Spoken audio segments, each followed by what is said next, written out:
Chapter 60-69. Early the next morning, Charlie made an appointment with Nanako and drove to the Champsellarses together. He was going to take her to the mid-levels villa, where he would let her concentrate on improving her control of spiritual energy, while he himself had to bring the completed oral liquid, distribute it to all martial arts students. At the same time, Steve Routhchild had already crossed the ocean on a private plane and was getting closer to Aurus Hill with only a few hours of flight left. When Charlie was still on the road, Matteo said to more than 400 martial arts students who were practicing in the morning, "Everyone, let me tell you some good news. Master Wade will come over to meet you later. According to Master Wade, he has prepared gifts and will give them to you personally later."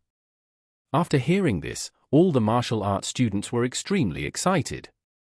Ashue, Ruoli, members of the He family, and members of the Cataclysmic Front all knew that Charlie had a good medicine that could improve the cultivation of fighters. Although Romana, who came from afar, lacked understanding of this. Since she came to China, she has always been thinking about Charlie in her heart. And somehow she always looked forward to seeing him. Hearing that Charlie was coming here, Romana was already feeling nervous and looking forward to it.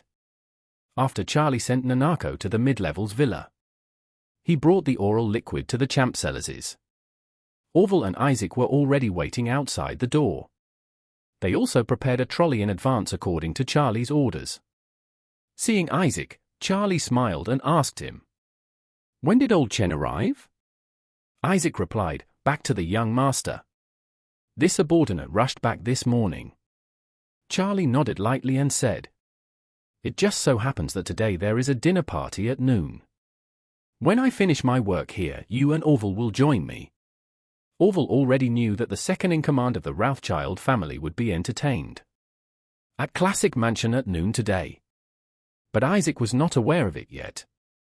Hearing that Charlie wanted him to attend the dinner with him, he immediately said without asking any questions, "Okay, young master." Charlie asked Orville again, "Has everyone gathered?"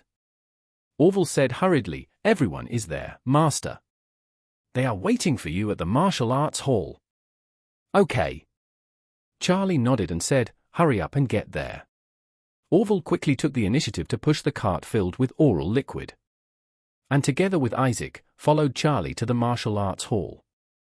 At this time, in the martial arts hall, hundreds of martial arts students wearing training uniforms were sitting cross-legged and waiting. Everyone was sitting horizontally and vertically, neatly, while Matteo was sitting cross-legged on the teaching platform alone.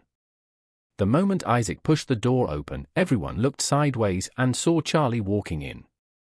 Everyone immediately stood up in unison, stood up straight, and paid attention to Charlie.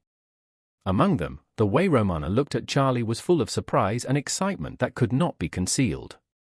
Matteo walked a few steps towards Charlie, came to him, and said respectfully, "Master Wade, the disciples are waiting for you. Please say a few words to everyone." Charlie nodded and walked up to the teaching platform and said in a loud voice, "Everyone, the road to martial arts is a long one. My fundamental motivation for establishing this martial arts training base and inviting Master Matteo here to teach you is that I hope that through these efforts, I can, to a certain extent, speed up your progress in martial arts. I wonder how you actually feel about this place after experiencing it personally for a period of time? Is this place helpful to your cultivation?" The people in the audience answered in unison, "Yes." Someone among them said loudly, "Not only yes, but it is of great benefit." "Yes. The improvement is indeed huge. My personal understanding of martial arts has also suddenly become enlightened." Romana among the people also mustered up the courage and said loudly, "After coming here, practicing can be said to be twice the result with half the effort."